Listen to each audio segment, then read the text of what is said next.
We are all here. There are things we can do. There are things we cannot. We have to صبر السجن الحبس الصبر هو حبس النفس. How you jail yourself by yourself. الصبر. الصبر. If you go to the dictionary, you will find الصبر حبس. Yeah, you jail yourself, but stop here. This is the border. You cannot cross the door. This is your world. But you do it with the free choice.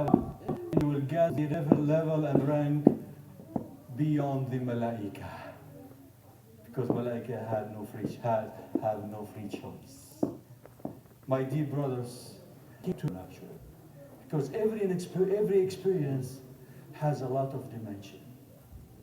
And we are prisoner but in big space. For those who had the destiny to face trials in the health region, we did not share, but we are very aware. And the khalwa and the retreat, the retreat, will make people to see through the hearts what others cannot see through the eyes. May Allah subhanahu wa ta'ala bless you, and may Allah subhanahu wa ta'ala bless all our brothers and sisters, and I will leave the place for the brothers, and Jazakumullahu khairan. Thank you very much.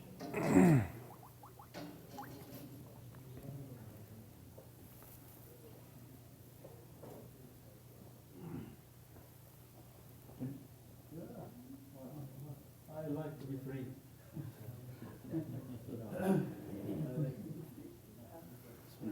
As I sit here, we have a guest. One particular guest is Nasir Islam. He's going to come up, he's going to present. And then so we're going to all try to put our input into what he addresses, the issue he's addressing, because we all have the same issue, inshallah. So it's about brainstorming for the most part. Listen, Nasir Islam.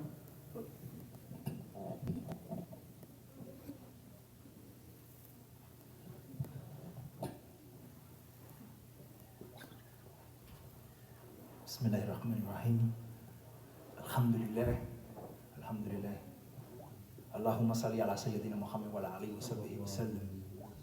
Assalamu alaikum. Wa alaikum salam. My name is Nasir Islam. It's a pleasure to be invited to this particular circle with you brothers and brainstorm on us brothers who've been incarcerated at one point and have been blessed by the will of Allah to transition back into society. Briefly, I will share with you, beloved brothers, a little bit of myself. I was not born Muslim. I was not born Nasir Islam. I was born Jose Luis Rodriguez. I'm a native of Springfield, Massachusetts. I am a 35-year-old brother. I have 4 children. And by the will of Allah, I have been blessed with the deen. But before this, I was introduced to a life of crime at a very early age. At an early age, I got into a lot of trouble. I was a very troubled youth, from a broken home, and been in the institution from a very early age. I landed in the juvenile detention system at an early age of 13 years old, and from there, I continued to live a life of crime until I eventually graduated to the state penitentiary. I did a total of 9 years in the state penitentiary, and it was in there where I found Islam. I cannot thank Allah enough for introducing me to Islam, because I was seeking peace all my life, and I was placed in this particular environment where I was introduced to a lot of very beautiful brothers who, of course, introduced me to Islam. And it was there where I took my Shahada, and I've been practicing this deen now for 9 years, alhamdulillah. Through me coming into the folds of Islam, I have 2 more brothers who took Shahada while incarcerated as well. So alhamdulillah for that as well. But now I'm free. I'm home. And I've noticed a lot of things, because coming and transitioning back into the community, I've noticed that a lot of brothers come home with the deen, but of course they lose the deen because they don't surround themselves by brothers, or they lack information of Islam. One of the things that I've noticed is that a lot of brothers feel, I want to use the right words, they feel they feel outcast when they come into the world. They come home and they come to the masjid a month or so, and they tend to go back into their old ways. And I noticed that it is because brothers do not reach out to these particular brothers who come home from these institutions, and so they go back to their old ways and they continue and they fall back into this dunya. One of the things that I used to talk with brothers in there was having halfway houses for brothers who are still incarcerated and would like to get paroled to a halfway house where it's predominantly Muslims. I've noticed that Christians and Jews and stuff like that, these brothers and sisters have halfway houses and they are able to go to these places, but we don't have that for brothers. So a lot of brothers are wanting this, they desire these things because they feel that instead of getting parole straight to the world, they get parole to this halfway house where they are able to transition better into community, just coming home without the support from family or brothers. So those are one of the things that I would like to see in our community is halfway houses for Muslims, because I feel that will help them transition into the world, inshallah. We'll make the question and answers after, or we continue to listen to the speakers for who's the MC? So, where is he? He left. You said, did you finish? Yes, some people don't know what's a halfway houses and this parole system. A halfway house is like is a place where they house people where instead of, let's say a person is in prison and this person does not want to get paroled to his home because he knows that if he goes home, being in that environment can lead him back to his old ways. So a halfway house is kind of like a place where they help them, continue to help them. It's like being locked up, but you have more freedom. You can go out, you can partake in different programs out in the community, but you always return back to this halfway house. So this halfway house that you need to before you transition completely into the community.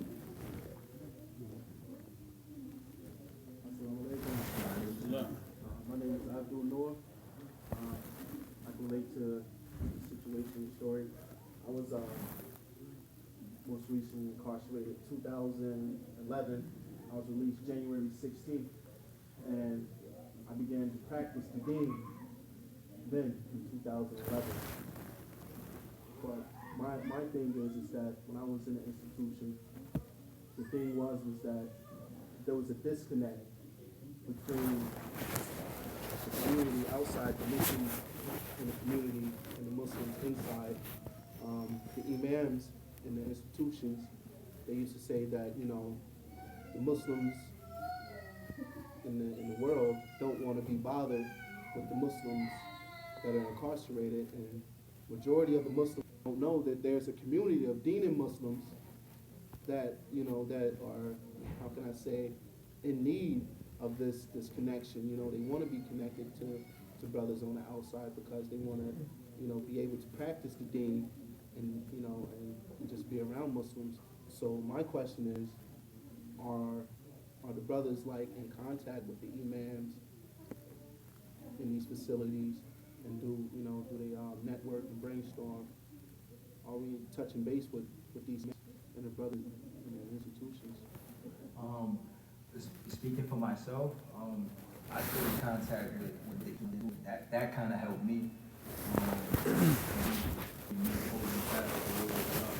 had brothers with strong iman that kept pushing me to do what's right and to continue to stay focused. Brothers who come home and do stay in contact with certain brothers or certain imams that go into the institution, but there's always a downfall.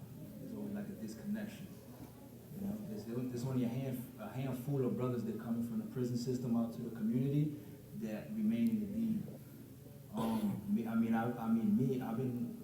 I've been free now for almost 6 years, and I experienced a lot of stuff.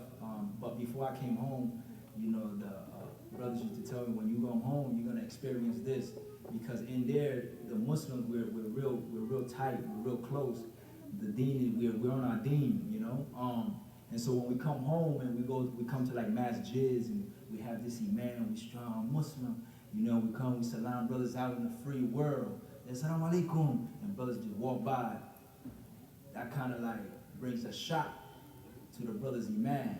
So not a lot of brothers have strong imam. So let's say a brother come home from prison and he's pumped. Assalamu alaikum, akhi. Brothers just keep walking. You know, I've seen brothers just because of that.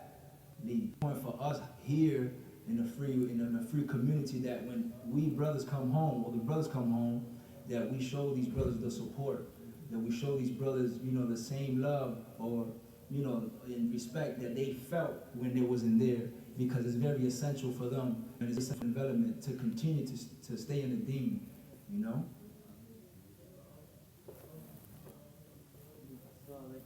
Wa alaykum salam.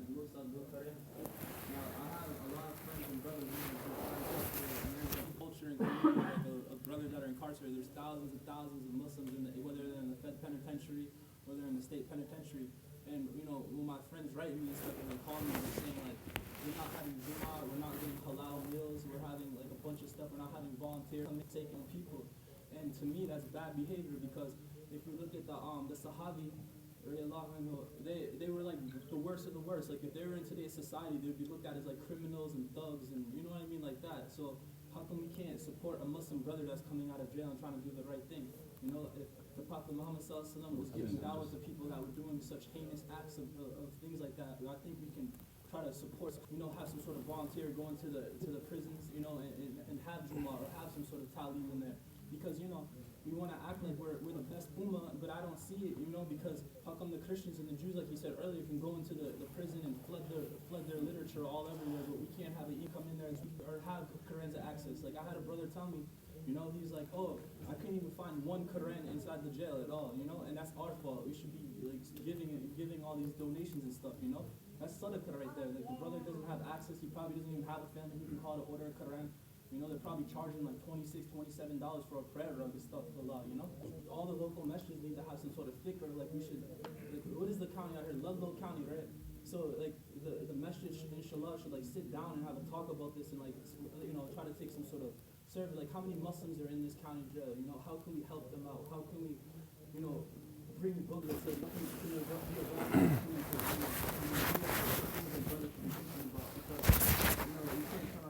brothers just because you're in a bad situation, you know, and that's not good, man. Like, sorry, but that's just how I feel. Alhamdulillah, alhamdulillah. Assalamu alaikum. My name is Yusuf. My wife is there because I can't be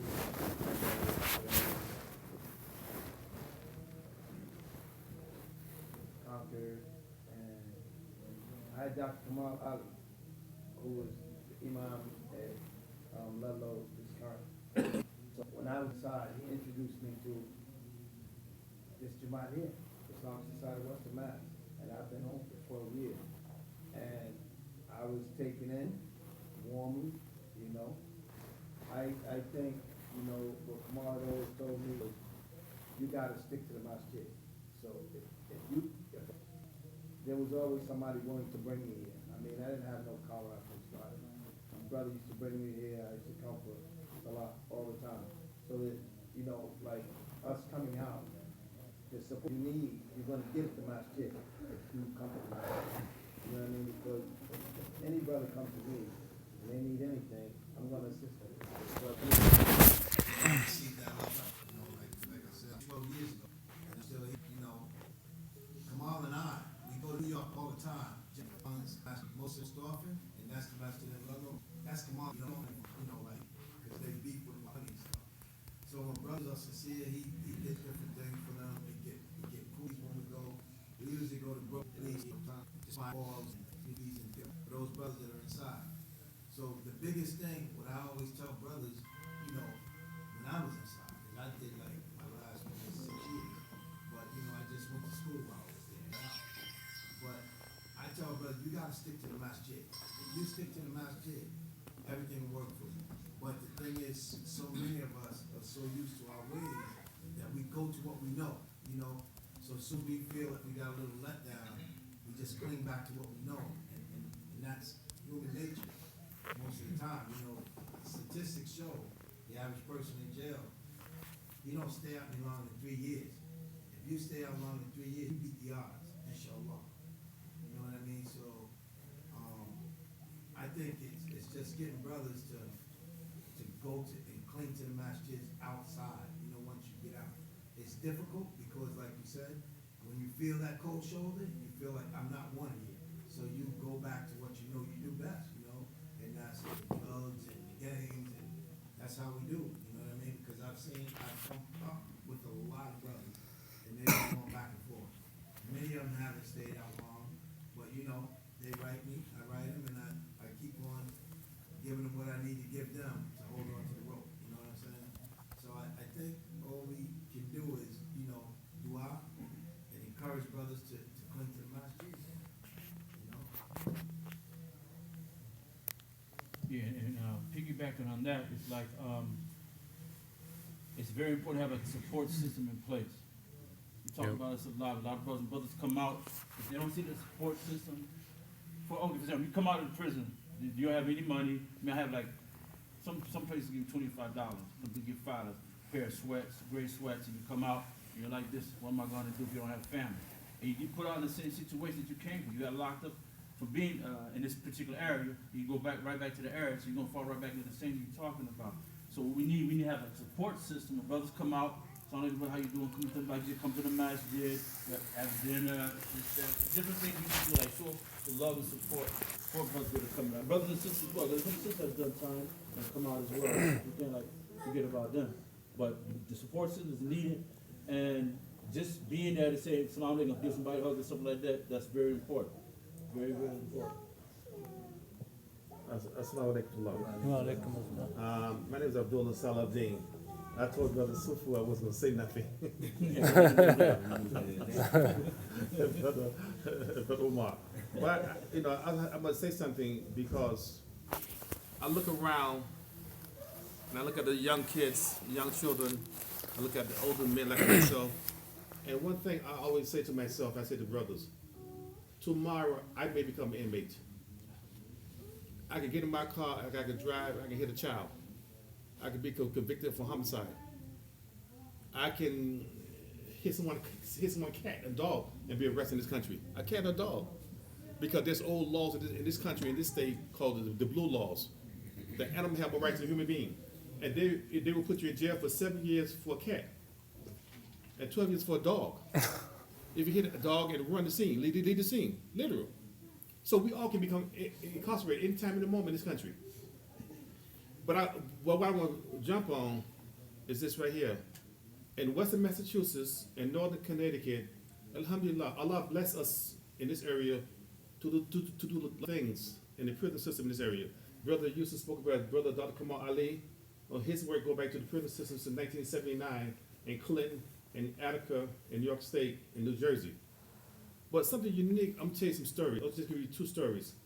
That we have people in this community right now, over the past 30, a lot of energy and efforts and resources to work with the Muslim brothers and sisters incarcerated in Western Massachusetts and Northern Connecticut. When I used to go to the prison system, I would come to Dr. Bajwa, the Imam, Dr. Ali, etc., and say, let's go to the prison, and they would volunteer their time. Many times Dr. Ali would get letters, Dr. Bajwa would get letters from brother in prison say, send his brother Quran. So we had the support. It's just a way of organizing better. It's always been that way. I mean, to give an example, we had issues going in prison. We had meetings here with Imam over the years, right, Imam?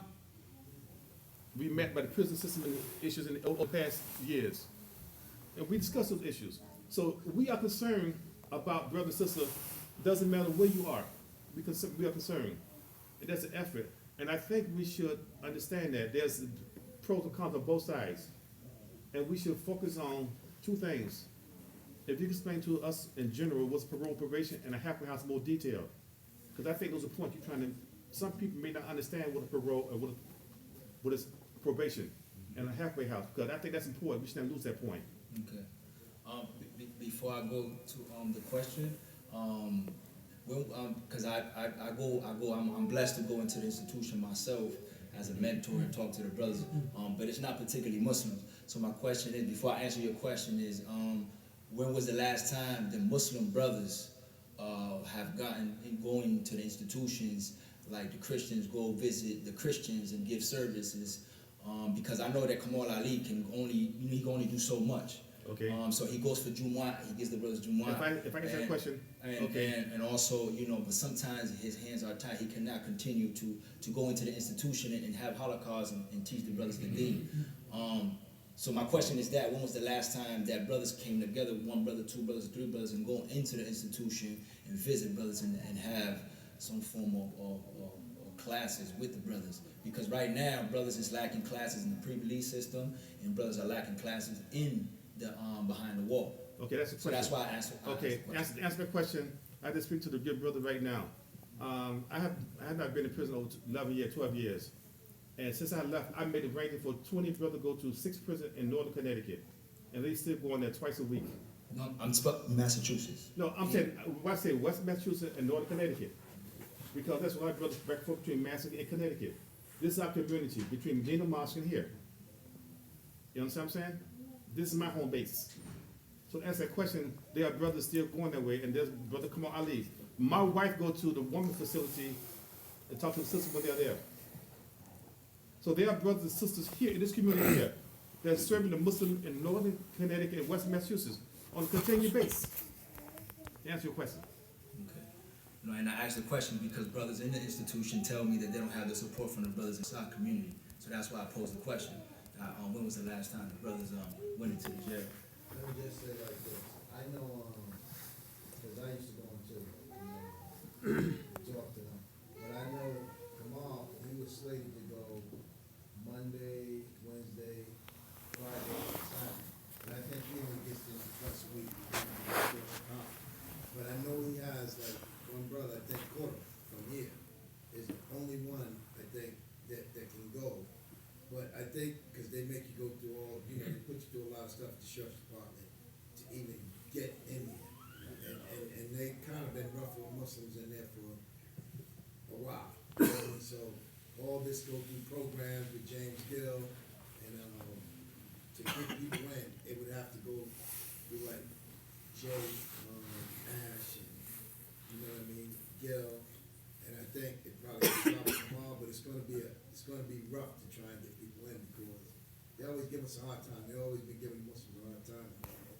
So I think it would probably be better to just talk to Kamal about it and see if he can get volunteers to go in other than him and Coram, because I know like when he's gone, Coram is allowed to go in. But I think those are the only two people outside that, as Muslims, that do go in to see the Muslims.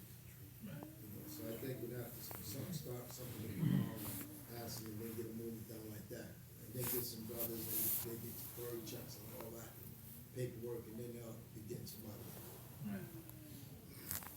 Assalamu alaikum. My name is Ahmed.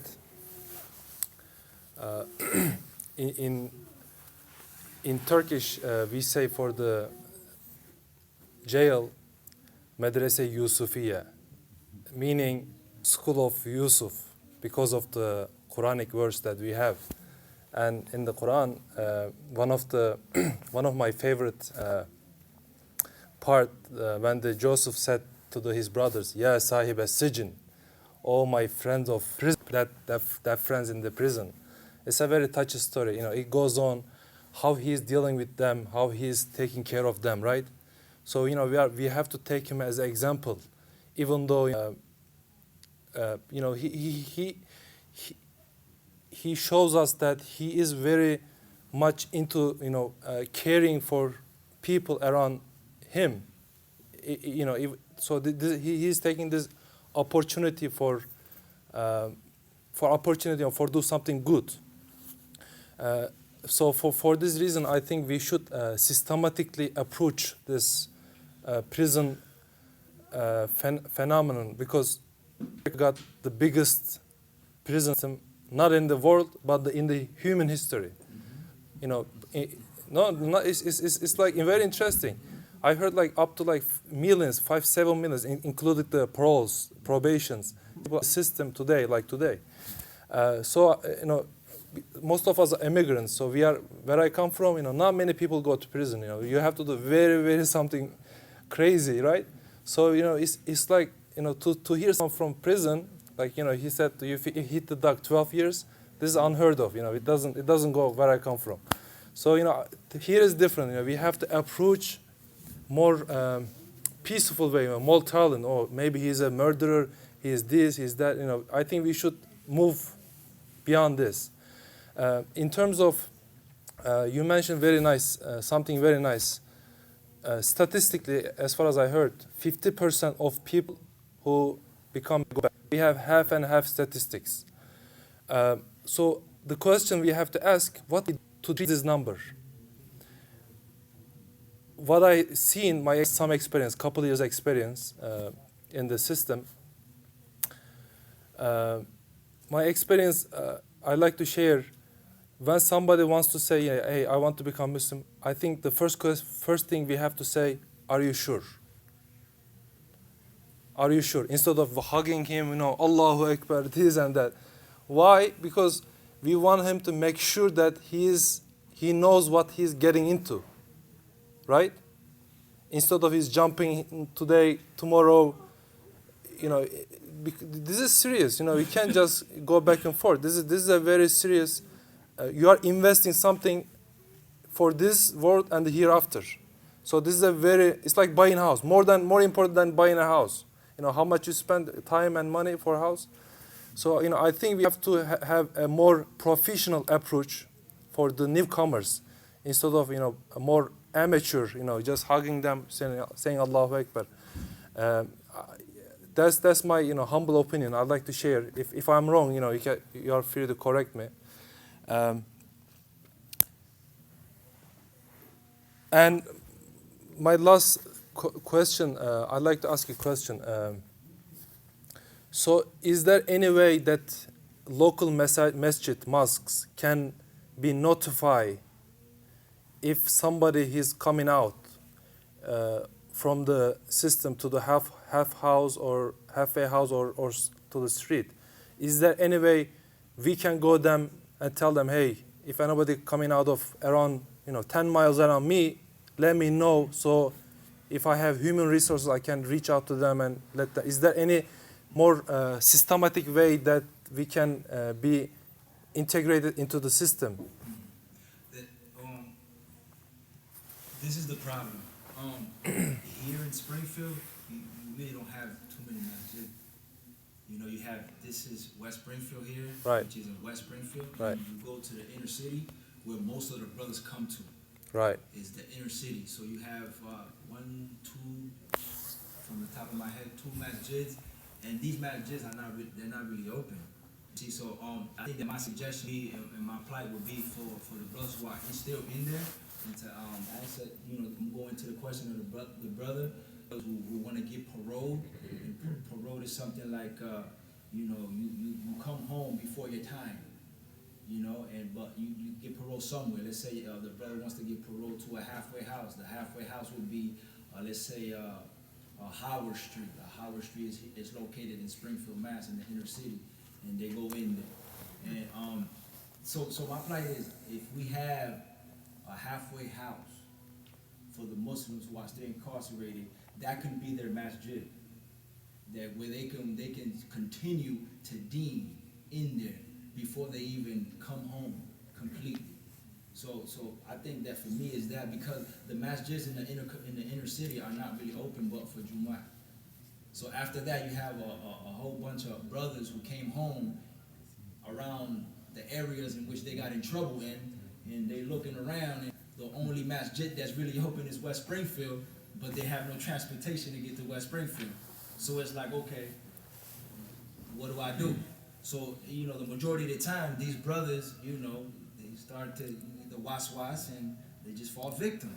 And so, for me, is that. For me, is the halfway house for these brothers, because it can be, let's say this is, let's use this as an example.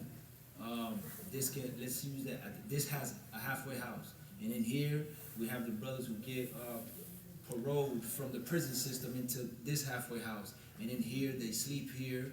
They do their 5 daily prayers. They are amongst brothers who are in the deen. They're getting, you know, the support from the community, the imam, the brothers go in and visit them. So they in constant communication with the world, with the community, you see, versus going somewhere else, a halfway house where it's they practice Christianity, and they'll have something to say when the brother go pray, you know, or make it more difficult for that brother, because in certain halfway houses, they don't allow Muslims. You see, because the majority is Christian based. So if a Muslim goes there, he will have to, you know, go to the Christian services. So this is why a halfway house for Muslim is very important. Do you know some of those halfway house Christian? Do they have? Yeah. Yes. I'd like later, if I can coordinate, to visit this. Yes. Inshallah. Because maybe actually very important. Extremely important, and I believe in it. Thank you. So what does it take to have a halfway house from regulation point of view or from Halfway house. anything else? How do you go about having that? And that's, I guess, I think this is very important. I think this is why we're here, so we can try to brainstorm how we come on, you know, bring this into fruition for our brothers. I personally don't have the details on how to go about it, but I'm pretty sure brothers do. What's the question? How do we bring about halfway house for Muslims? What's required? No, because maybe Sister back on here, that's an excellent question. To repeat the question, Sister May didn't hear the question. Repeat it, that's why you asked. You need the building for one. Number one thing is the building. Then you gotta find out what the regulations, like I said, regulations are, what the requirements are. Just like getting a building for a school, you need to know what the exact requirements are. It's gonna have to be a house, has to have a funding source, has to, the big thing is the funding, so having an actual building, and you start from there. I mean, for the school, for example, before you even have a building, you know, you have to put the structure together. So say it's a non-profit organization, so you establish that, and then you have Like two a board board. members, and then you have the bylaws, and then you have, you know, set of steps to kind of prepare and register, and then, you know, collect money or budget or whatever, and then go about, you know, facility and Well, the halfway houses, a little bit about halfway houses, because we opened 2 in New York State. Halfway house is a little different. It works. You got to work with the Department of Correctional, because you got to meet their guidelines, because you are getting rewarded. Some people who getting out early, that's why I have to go to the two definition to understand what we're talking about. So you have to understand their guidelines, and the state, the Department of Correctional has money for that program, as well as you got to get private donation. Like for example, the new governor of Massachusetts, he came to Springfield a week ago and gave the South Fiction $14 million for halfway house, a Christian program, openly. Y'all familiar with that, right? Oh, okay, you should check it out. You know, but so like you said, the Christian program, they're very strong here. But, you know, so there's programs. It's a template for. It's very easy, but you got to work with the Department of Correctional, and they're looking for a program like that because President Obama, he make it easy to get people out of jail earlier. And the governor and the Massachusetts and Connecticut, they have that program. They say prison is too expensive now. Prison too expensive. They cut it back on time now. In Massachusetts, it takes $65 million a year to incarcerate a man or woman in the state prison. So, I'm sorry, $65,000 a year. And the Department of Correctional budget is almost equal to the Department of Education budget in the Commonwealth of Massachusetts. So they're trying to find a way to cut back money because it's affecting people's taxes too much. So they are looking for programs, footy programs, things like that. They're looking for it. Really. I mean, the governor, Obama, and they said, we give you money just over the halfway house. They throwing the money out. Yeah, I'm sure it's not that easy. I mean, literally, if you got a program. Yeah. I mean, literally, they throw, you know, and they have another 30-something million they try to get to in Berkshires now. So I think that if the approach is to approach the Department of Correction, then I think that would be the first step. See how we can go about to open halfway house for the Muslim brothers. The Department of Correction got to reward you to the halfway house. No, and that's what I mean, inshallah. So if that's the approach, then alhamdulillah, that's what we have to do, inshallah. Another thing, remember, you can't say it's a specific Muslim halfway house. It can be Islamic oriented, but you can't, because that's like being biased. So it's our halfway house, but we'll cater towards Muslim. You can't say, well, this is a Muslim halfway house, you Christian can't come, and Jews can't come, so you won't get funded, you won't get anything. Everybody's welcome.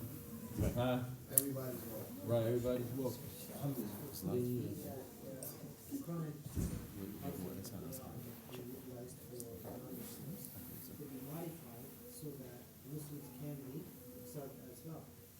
I mean, that's a good idea, but again, I feel like if the brothers are the one who's running this house, I think it'll have a better impact on the brothers versus just going to another halfway house and they're dealing with it and they have their own, agenda. I feel like if we create one, if we make one, it'll be a better place for the brothers. No doubt, that's for sure. I mean, having your own is perfect because you don't have to change the things. Nah. But until we get to that approval and stuff, for funding or whatever, how those, the details are. But in the meantime, having these ones which are already available, the Muslims are not feeling comfortable, that we can approach them, that okay, can we make it, this one be reasonable for the non-Christians or non-Jews and non-anybody else? No, alhamdulillah, but I also see like for instance right now, the brothers, even in Ludlow, Hampden County, they have issues, they request something, they don't get it, so there's always an issue with Muslim brothers, But I think maybe those issues are not being followed up because there is no support. There it is. So support needed to be from the outside community, not from inside. Inside, okay, you're already inside, and they don't want to listen to you anyways. Right. So from outside needs to be like, okay, there is somebody outside, you can even can get an attorney or whatnot, because inside you have limited resources to begin with. Nah. So it looks like maybe the first step is what Sheikh mentioned. We need to Go learn more visit, about it. go visit one of them. Get the feel and Get the see. feel and maybe meet Nah. somebody who's involved and gets to Go ahead. So one of the topic I think we should elaborate a bit more. See, some of the member of the mosque, they are concerned about, say you were the drug dealer, you get out of prison, you are Muslim, and you like to integrate to the mosque. However, some of the members may concern about about your behaviors. So can you elaborate more about how much they have to be concerned? What is the how can I say efficient level? Not to go over or less. How to deal best with this kind of. My brother, that's a loaded question. That's not appropriate, I don't think, for this time. Is it? No, because that's a brother. When a brother do his time, he should be able to come to the community, and the person should understand he's a Muslim brother. Period, regardless of what he did in the past, and that's that person's problem in the community. You know what I'm saying? And I think that's a very loaded question. I think so, right? And everybody looking at hard, they say they agree, because we talk about drugs. Okay, let's talk about drugs. 90% of the drugs in America, they come from overseas, from Muslim countries. Okay, so let's talk about heroin and cocaine. Afghanistan and Turkey. Okay, quick. Okay, that's finished discussion. Maybe the question could be, maybe the question can be seen. So the biggest dope dealers in America are the Muslims. Maybe the question can be made in different ways possible. Like, normal, the word of the prison is scary. And some people are afraid. Then how we help the Muslim to receive these brothers who is a victim of special circumstances, not they want to do this issue. But as you mentioned, actually, you mentioned very powerful problems brought to these tragedy and tests. But generally, people are afraid. How can we help them to face this fear with hope and respect, and to educate them to receive, to adopt, to include these new members? I think, like the brother said, is just have the faith enough that he's Muslim, you know, and accept him. However, I believe that if there's structure, you know, that if there's structure like it's supposed to, that, you know, things will play out the way they should play out. You know, as long as there's a law, will create that order for the brothers who are in this facility. And a good structure that you can put some steps how the people can know the person slowly, little by little, because I myself, but I tell you the truth, maybe Brother Kamal or somebody presented you as a prisoner, but I did not have it in my mind. That's why I was surprised to see that you said I was prisoner. Because I did not really look at you as a prisoner. In my mind, you were not prisoner. Because I believe I accepted, and I look at you as a good brother. This is all. It's a good structure to gradually introduce these brothers, and because of that brother is sincere as a Muslim, I believe Allah will open the doors, because what we call the salah of interaction, it will eliminate these. By the way, not only the prisoner, everybody is in you. There's always, you have some kind of, who is he, right? Everybody. You don't look at he as a prisoner or not. Everybody is in you. You have a lot of question marks. How can I accept, include that person in my life? But little by little, according to my experience, those barriers will fly. Thank you. How, when somebody's coming out, is there some sort of support from the government that, okay, how can they get along in the daily life, like getting a job or school or something? Is there anything, because now there's a gap in their life? So do they give some sort of guideline or anything that, okay, how do you get in from home? Because you have a gap, education or anything, what happens? They do. They have certain places that, you know, say they will help you and stuff of that nature. But there's always a gap in the system, you know, where they go in, you know, they fall in through that gap, because there's a hole in the system somewhere. So, you know, I mean, again, I would bring it back to us as a Muslim community, as a Jamaat, you know, to try to assist these brothers versus depending on somebody to help our brothers. Because the reason I'm asking is because you said people fall back into what they were in the past before going in. If that's another thing, is your financial problem that got you in the first place. So now we went out, okay, there's Muslim support or no support. Now you don't have any financial need to survive. You have family, you don't have family. So what do? Who's going to give you another chance? Just to go back to the question that the brother had, I think, like, because I was one of those brothers who came from the same place, and I think you'll see, you know, from what a brother does, actions. Islam is all about action. It's a verb, it's something we do. So if you see that I'm practicing Islam, you'll accept. You know what I mean? And the whole Jamaat will accept, because you see. You know, it's something that you see. By the grace of Allah, I made Hajj. I got a master's degree, and I work with disengaged and disenfranchised young folks in the community of Springfield on a daily basis. You know what I mean? So it's a lot of kids who are facing a lot of troubles and hardships, and I work with those young folks every day. You know? But, you know, Allah Alam, because Allah is the sea of our hearts. The main reason that I brought that question, somebody asked me when I was in the prison, he said, I killed someone, you know, what should I do? You know, what's your religion tell me about me? And I was shocked I never see anybody who told me before. And Alhamdulillah, with the blessing of Allah, I was doing heavy reading those days, and Musa alayhi salam just popped up in my mind. I said, okay, I got Musa alayhi salam. He killed someone. I told him, hey, Allah, no, I'm not kidding. Wallahi, this is real. I told him, hey man, I mean, this is not end for you. Allah is merciful. Allah can forgive you. Allah is forgive in everything. So, he was so, I see his eyes is, more shining.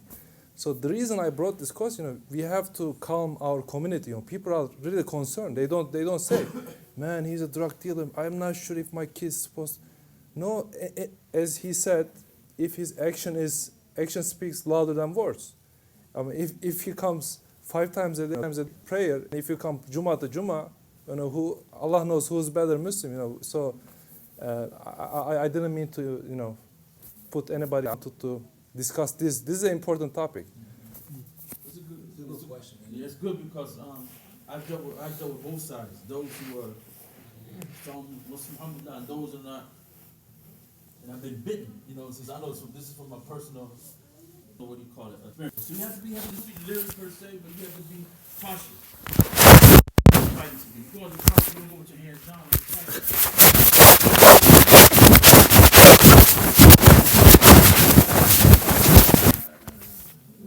You gotta have faith in Allah, but tie your camel. Right, but see, my brother, it's different being prejudged already. That's the point I'm talking about, prejudged. Right. And that's what we deal with among the Muslims. Let's be for real. Let's play games. Because I go outside and play ball. There's a lot of prejudgment going on. Yes. No, that's also true. He's right. And I don't, because people like that thing. Yep. In America, American Department of Correction is a $90-something billion industry. Lawyers make money. It's a big industry. Right. Lawyers get paid $10,000 to $20,000 per case. Timed up by 6 million people. That's a lot of money. It's a business. I mean, they spend more money. Right? And double bond it's a big business. Something concerned, and this is part of the American fabric. And we got a culture like that. And they're gonna find people to put in those prisons. And they're gonna be our children. They got projected to build 6 more children in Massachusetts. That's projection. 3 more in Connecticut. It's a business. It is business. But we close 3 in Connecticut. Right. Why? Because they're old, and so they want to build more. So let's talk general. Let's not be prejudgment. Yes. Assalamu alaikum. Wa alaikum salam wa rahmatullah. I'm in the prison system, so yep. I'm very, very happy that the brothers who organized this program, may Allah reward them. Amen. We have the mentality in this country, we Muslims, it's good to think about your own children, your community, yes. But that's what lots of Muslims are concerned about. I go to work, I take care of my kids, send them back home. I don't care what happens with Islam. Yeah, that's how we have, that mentality we have here with the Muslims. And I've attended many meetings in which Americans are complaining about that. Prophet Muhammad said in the hadith, or its meaning is, ليس منا من لا يهتم بأمر المسلمين. It's not one of us who doesn't care about the affairs of the Muslims. So I wasn't surprised to be honest. It's a very important topic. Yes. If you neglect the prison community of Muslims in this country, you are neglecting Islam in America. Yep. It's a big segment of the Muslims we have. I don't know Malcolm X. In this country, Malcolm X was in prison. Yep. Yes. And some of the brothers, I know a brother who he came out of prison, now he's doing his master's, Jamiat Qura. Yes. He was an inmate. Yes. And the brother who introduced him to Islam is here. He always tells me, this brother, he brought me to Islam. So it's a very, very important topic. I can take all the time to talk about the prison system and the Muslims in this country, but I'm not going to do that. But I just want to, I'm from Connecticut. Anfield. We had a meeting on Wednesday, and one of the brothers said he has started here, Brother Avji from Turkey. Yes. He told us. That's one of the good news he gave us. Avji. Avji, okay. Yes. Yeah. He's the Hartford yes, prison. He has started a halfway house. So for those who want information about how to go about it, I can give, inshallah. Yes, Turkish imams, they are very connected, so they might have so much know-how if for those who want to get more information. Somehow they are, they are connected, they hook up each other, for the jobs. I'm just letting you know, for the know-how, I'm sure they are willing to share. That's a good point. And alhamdulillah, we need to do more. Inshallah. In Connecticut, I know a brother who has been volunteering for nearly 20 years. Inshallah, mashallah. Alhamdulillah. Alhamdulillah. He has been volunteering for nearly 20 years. And there's a brother also at Al Masjid, Dr. Hashim. Some of you might know him. This brother used to hire lawyers, yes, when Muslims are involved in the prison system. Dr. Hashim. So there are people who are doing a lot. But we just need, and the Imam mentioned and the brothers, one challenge we should be ready for is when somebody's coming outside, they have the prison mentality. Yep. Yes, we should not be forget about that. Yes. See, that's the biggest challenge we should be ready for. As long as the person comes to us, he has taken the Shahada, he might be a bad person. Yes, he can be a bad person. We had incidents in Connecticut. The guy, we put him in the masjid, and the next day, we had a safe in the masjid, he broke the safe, and he took the money away. Yes. So, it's expected also. Yep. One blessing of our deen, I always tell the Christians when we talk, I say that the poor in our community, they are pride for us. The criminals, we are the only faith group in which criminals come to the masjid. Some people even come drunk or they have taken drugs. He's coming to the masjid. Yes. Don't find it in any other faith group. You go to the other faith groups, they have a small suburb. You can only come to get soup in the kitchen or they help you, but when it's time for the prayer, they don't come around because they don't want them. The guy is not dressed nicely, he's not from here. But they can give him all the facilities. But the masjid is the only place where you can see the poor guy coming, the drug addict is coming. He's a Muslim. We should be ready for this challenge, to welcome these people. Yes. It's difficult, it's not easy. Yep. And some people have that mindset. Immediately sees the guy, oh yeah, he's a prisoner. He tries to go away from him. Who knows? Maybe if we treat this brother nicely, but we have to be patient. Just come. We have one brother right now, he comes to the masjid, he's always asking for money, and people are getting fed up with him. One day I said to him, I said, what are we going to do with this brother? But he's still coming. That's it. Yes. Yes. He's still coming. And our religion is full of a lot of these people. Yes. Yep. This man used to sing, and he would pray behind the Prophet Muhammad sallallahu alaihi wasallam. And the companions would come and tell, Ya Rasulullah, this man is a thief. Say, does he pray behind me? They said, yes, he always comes. Say, leave him, one day he will change. Yeah? That's it. And this man, he stopped stealing, and they came and said, the man we are telling you about here, now he said, yeah. And we all know the story of the Bedouin who came and passed water in the masjid. Yes. He came and passed water in the masjid. What's happened? Prophet Noah told his companions to, spill water on the urine, and he told his companions, "Bu'ithum muyassirin, wa lam tub'athu mu'assirin." Yes, you've been sent to make things easy for people, not to make it difficult for them. Yep. So these are the things we must be ready for. The guys are coming. Some of them are not good guys. Yes. So the community, you have to sit down and see how we can deal with these people. Yes. But the prison segment of this country is one that we should not neglect. Yes. Most of the Muslims, some of them might not know them, he might not tell you, but yes, he might have gone to prison at one time in his life. And as the Imam was saying, we think I'm not a prisoner. It's very easy to go to prison in this country. I can call maybe all the Muslim countries you know about, they are prisoners that I've met personally. From Somalia, from Jordan, from Syria, from Lebanon. Some of them will speak Arabic. Yes, they are there. It's very easy in America to go to prison. Yes. It's very, very easy. They are there. So we need to do something. I hope, inshallah, Imam Sufu, that this conversation will continue. Inshallah. Inshallah. So we can sit together, hang heads together, and see how we can help these brothers and stay connected. But I just want you to know that, yes, we are doing a lot. I don't know about you, but in my state in Connecticut, at our masjid, yes, we have this cab driver, may Allah reward him. Amen. Always this brother goes and takes them from their homes and brings them to the masjid. MashaAllah. He's a cab driver. His job, brother Zahid. I'm sorry for making it. He always brings his brothers to the masjid.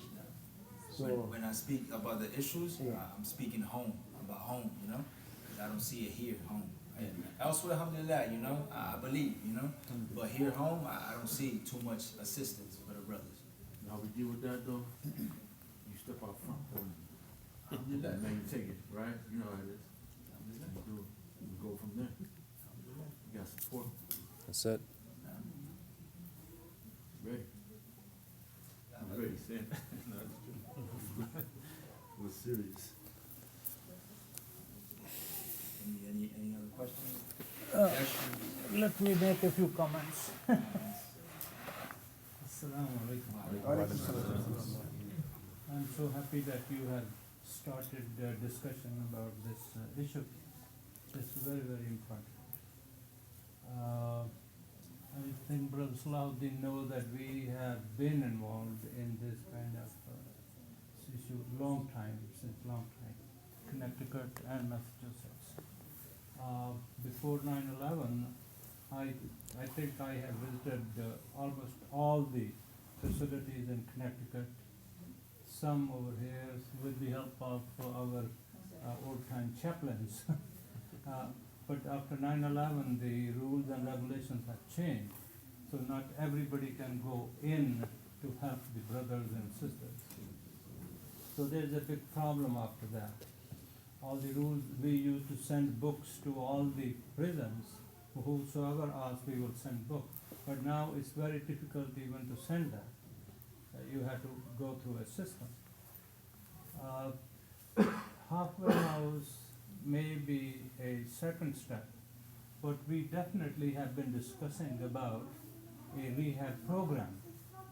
Like inmates coming out of the facilities, there has to be a rehab program where the Islamic society and Muslim community should be able to help the brothers and sisters coming out and make them feel welcome in the community, help them to stand.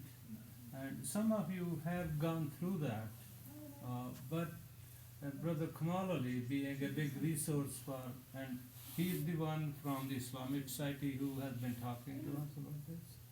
I just want to tell you, we have been kind of keeping our eyes open on like having a building in Springfield and just acquire the building and then use this for this purpose. But what we lack over here is an organization. See, the board over here or the management of the Muslim can only do some to some extent. We cannot take responsibility of managing the halfway house. We may be able to put some forces together and acquire a building. But then what we need to do is to go through a lot of legal kind of things. What my suggestion is, this is a good opening to this subject. My suggestion is that let's have a core committee, 2, 3, or 4 people who have been in that system and come out and are coming here regularly. Let's make a core committee and meet once a month. And look into this a little bit more, and then maybe we can start having some legal advice and see how to proceed with that. So it's good, I think it's a good opening of the topic. It's very important. We must do something. I am just one of the board members, but I can assure you that the board will be supportive toward that. However, it's the brothers and sisters, I'm saying, there may be some sisters, but brothers who come out and mostly stay in Springfield, they are the ones who have to start. Make a core committee and come us, give some proposals, and we look into that. In the meantime, there has to be that committee who will then know who's coming out and make a program. We can provide some help with that, like if a cab is needed, or if somebody needs some money for gas, and pick up some people, bring them to the masjid. That's where we can provide some assistance in that. Then Next step is education. Having classes that can be organized over here in the masjid. But what we need is a core committee to start organizing that program. May Allah bless you all. I think why don't you think about this?